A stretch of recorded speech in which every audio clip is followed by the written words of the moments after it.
Of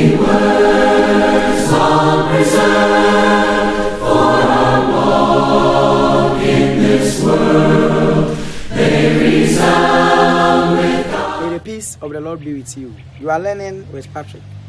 We are going to begin a new discussion. God exists. But today we will tackle a topic, let the atheists know. We wanted those who think that there's no God know something today. There are certain things they may be surprised, but they must know. But before we start the discussion, let's go to Psalm 14, verse number 1. Psalm 14, verse number 1. The fool says in his heart, there is no God. According to the Bible, the words of God, it says that someone who is unable to think wisely, someone who does not think well, think that there is no God. The reason why the Bible is saying this is simple. It's because right now, if I believe in God and I die and there is God, it means there's no problem. If I don't believe in God and I die and there is God, there is problem. So to take these two decisions, it is wise for someone to say that there is God. And if you die and after death there is no God, then you have no problem. If you die and after death there is God, you have no problem. If only you believe there is God. But if you don't believe in God and you die and there is God, there is problem. That's why someone who is unwise, someone who is not able to think well, someone who is a fool says in his heart that there is no God. First of all, these people worship God, but they don't know they worship God. I'm talking in terms of God with small g's, G-O-D. These people have God. They have made their mind God. They have made science God. And this God is what you can define. When it comes to the definition of God with a small g, it is something you rely on, you take instruction from, something you obey, or you sometimes become obedient to. That thing is your God. But the God we are talking about, the Bible is saying that a fool does not believe in him. It's a God no one can define with the mind.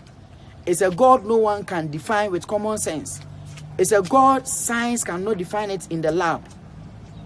So there is God. And so far as atheists believe in God, or atheists have God, it means there is God, the God with the capital J, the Almighty God and the all-knowing God. Secondly, atheists must know that they are a religious group. Atheism is a religion. The reason is simple. A religion is based on belief.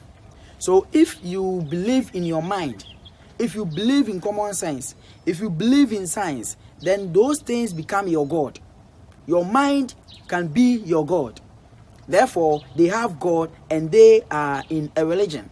So it's not only about Christianity, which is a religion. Atheism is a religion. So if you are atheist and you are listening to us, you have to know that. Then atheists must also understand that this God is not God anyone can see. So far as you cannot see that God, you cannot conclude that he does not exist. When we talk of existence, there is something that can exist in a material form, in a physical form you can see, touch. But there are certain things that can exist in the spiritual realm which you cannot touch, and that is God. Who can prove that there is love? But atheists and scientists, or with common sense, believe that there is love. These people believe that there is something called patience, but they cannot prove the existence of patience. This means that if they are able to believe that there's love, there's patience, there is kindness, what they cannot see and they cannot touch, then they can conclude that these things are in existence. Therefore, God is also in existence. If you believe in your mind becomes God. So if there is God, then there is God we are talking about, the Almighty and the all-knowing God. Let's go to 1 Timothy chapter 1, verse 17 and see. 1 Timothy 1, verse 17. Bible is saying that to the King of the ages, immortal, invisible, the only God, be honor and glorify forever and ever. He is an invisible God, a God you cannot see, touch. So if you are an atheist and you conclude that God does not exist, it simply means you don't know God.